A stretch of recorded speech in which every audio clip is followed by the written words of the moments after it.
हम शिव विवाह की तुमको भक्तों कथा सुनाते हैं, पावन कथा सुनाते हैं। माता सती संग शिव शंभू जब ब्याह रचाते हैं, हम कथा सुनाते हैं। हम शिव विवाह की तुमको भक्तों कथा सुनाते हैं, पावन कथा सुनाते हैं। माता सती संग शिव शंभू जब ब्याह रचाते हैं, हम कथा सुनाते हैं। तुम हो नाथों के नाथ, तेरी जय हो भोलेनाथ। तुम हो नाथों के नाथ, तेरी जय हो भोलेनाथ।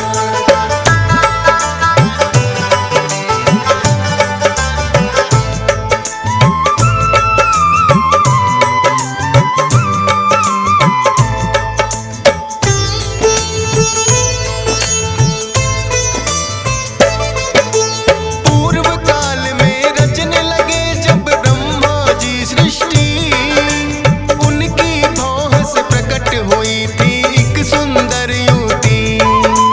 ब्रह्मा जी ने दिया उसको संध्या देवी नाम, ब्रह्मा जी को किया उसने हाथ जोड़ प्रणाम। फिर एक युवक प्रकट हुआ है लिए पुष्प के बाण, ब्रह्मा जी ने दे दिया उसको कामदेव फिर नाम। हाथ जोड़ बोला युवक है पिता श्री बतलाए, क्या सेवा है मेरे लायक आप मुझे समझाए। ब्रह्मा जी फिर कामदेव को ये बतलाते हैं, पावन कथा सुनाते हैं। माता सती संग शिव शंभू जब ब्याह रचाते हैं, हम कथा सुनाते हैं। तुम हो नाथों के नाथ, तेरी जय हो भोलेनाथ।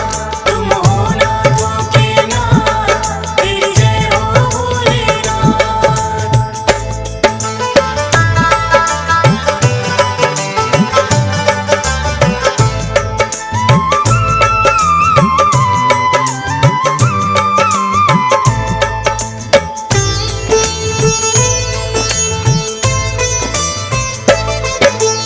बोले कामदेव से ब्रह्मा काम ऐसा कर दो, सभी प्राणियों में तुम जाकर प्रेम काम भर दो।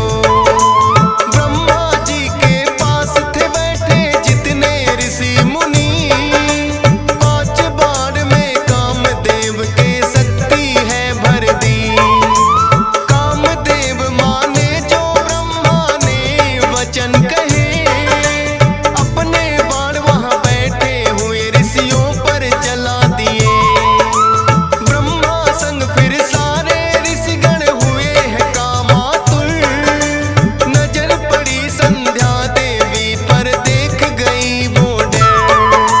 सभी ऋषिगण और ब्रह्मा मुझसे क्या चाहते हैं, पावन कथा सुनाते हैं।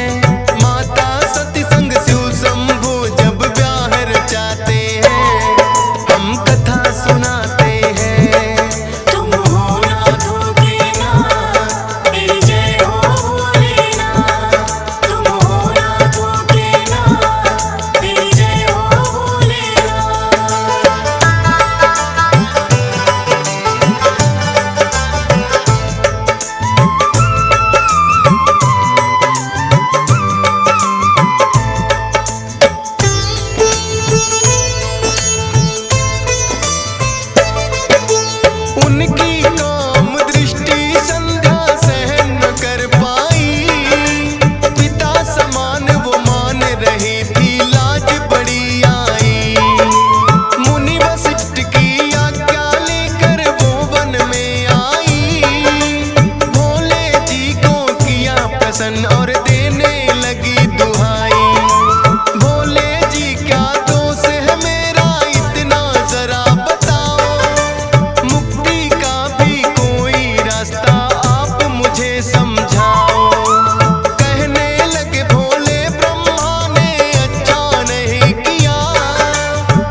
सुनाते हैं। तुम हो नाथ के नाथ, तेरी जय हो भोलेनाथ। तुम हो नाथ के नाथ, तेरी जय हो भोलेनाथ।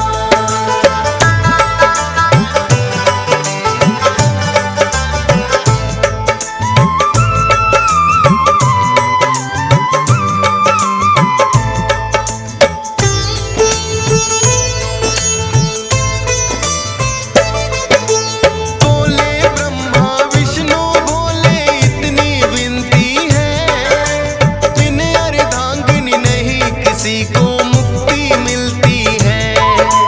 हम जैसे ही आपको भी अब ब्याह रचाना होगा, दक्ष प्रजापति की पुत्री को अब अपनाना होगा।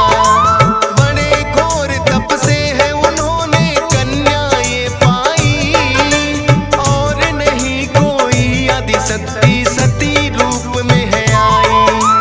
भोले जी ने मान लिया ब्रह्मा विष्णु का कहा, धूमधाम से सती के संग में हुआ भोले का विवाह।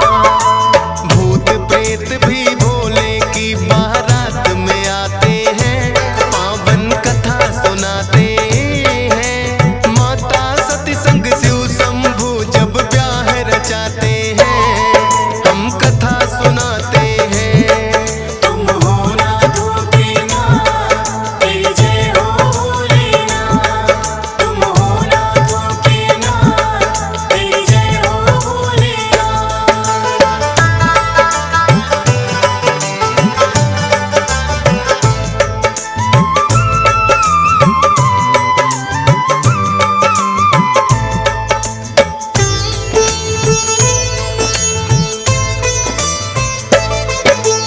तीन लोक में शिव विवाह की हो रही है चर्चा, देवी देव सब शीश झुकाए करे पुष्प वर्षा।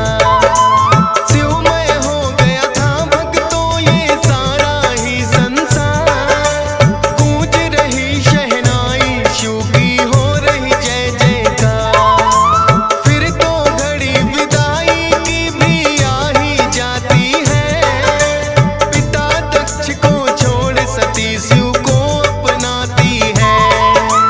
दूल्हा रूप में खूब सजे हैं भोले भंडारी, देख रहा संसार ये शिव की लीला है न्यारी। सती को लेकर संग फिर वो कैलाश पे आते हैं, पावन कथा सुनाते हैं।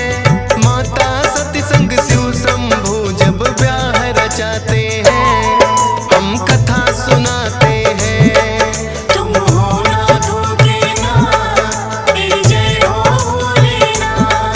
तुम हो नाथ के नाथ, तेरी जय हो भोलेनाथ।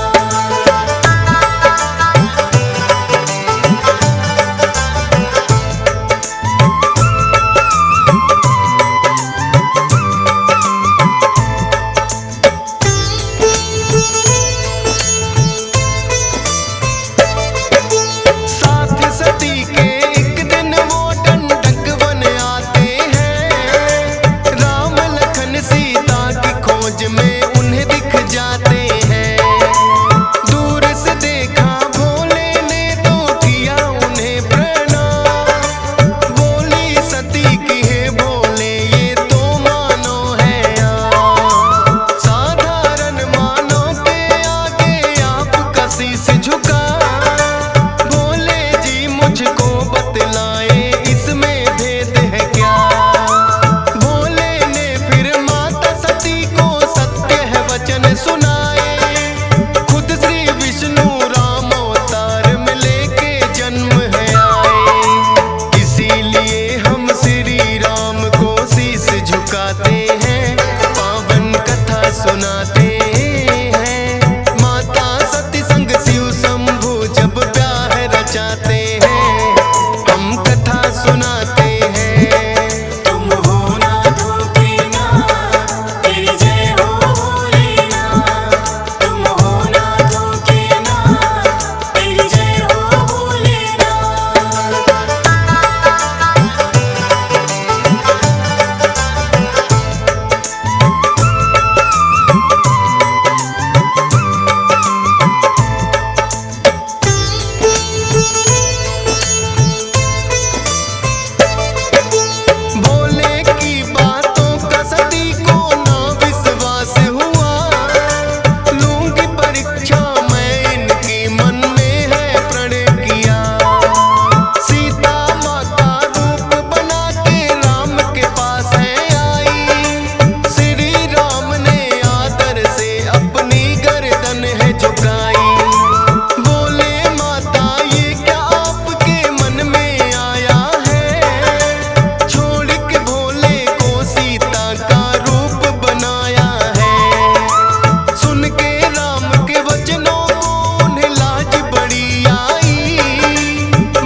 माता सती संग शिव शंभू जब ब्याह रचाते हैं, हम कथा सुनाते हैं। तुम हो नाथों के नाथ, तेरी जय हो भोलेनाथ। तुम हो नाथों के नाथ, तेरी जय हो भोलेनाथ।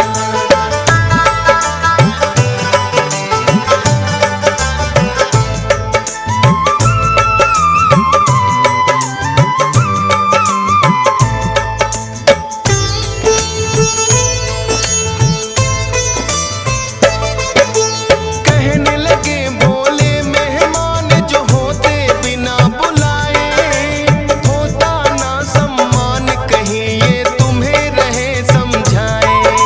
लेकिन सती ने मानी ना भोले की बात कही, पिता के यज्ञ में वो तो बिना बुलाए पहुंच गई। राजा दक्ष सादर कर रहे थे सबका ही सम्मान, भोले के लिए ना रखा था लेकिन कोई स्थान। बोली पिता को आपने ये तो अच्छा नहीं किया, भोले का अपमान सती से गया था नहीं सहा। कटु वचन फिर राजा दक्ष कुछ उन्हें सुनाते हैं, पावन कथा सुनाते हैं। माता सती संग शिव शंभू जब ब्याह रचाते हैं, हम कथा सुनाते हैं। तुम हो नाथों के नाथ, तेरी जय हो भोलेनाथ। तुम हो नाथों के नाथ, तेरी जय हो भोलेनाथ।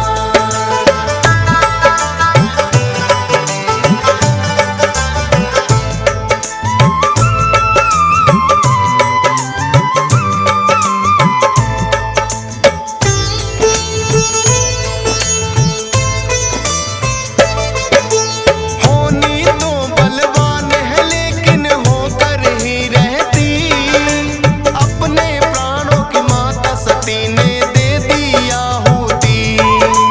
देखा जो सब देवों ने करने लगे त्राही मां, ना जाने अब क्या होगा इस सृष्टि का अंजाम। शिवगण दौड़े दौड़े फिर भोले के पास आए, हवन कुंड में कूदी माता रहे हैं बतलाए। खुल गया तीसरा नेत्र भोले क्रोध में है आए, जलती हुई सती को फिर हाथों में लिया उठाए। लेकिन जलती हुई सती तांडव दिखलाते हैं, पावन कथा सुनाते हैं। माता सती संग शिव शंभू जब ब्याह रचाते हैं, हम कथा सुनाते हैं। तुम हो नाथों के नाथ, तेरी जय हो भोलेनाथ।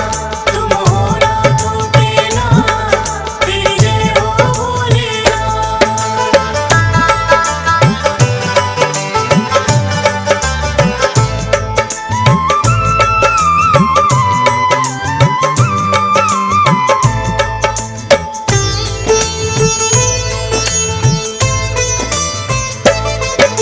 शिव के तांडव से कांपे हैं भक्तों तीनों लोग, ब्रह्मा बोले विष्णु से इसे आप ही सकते रो।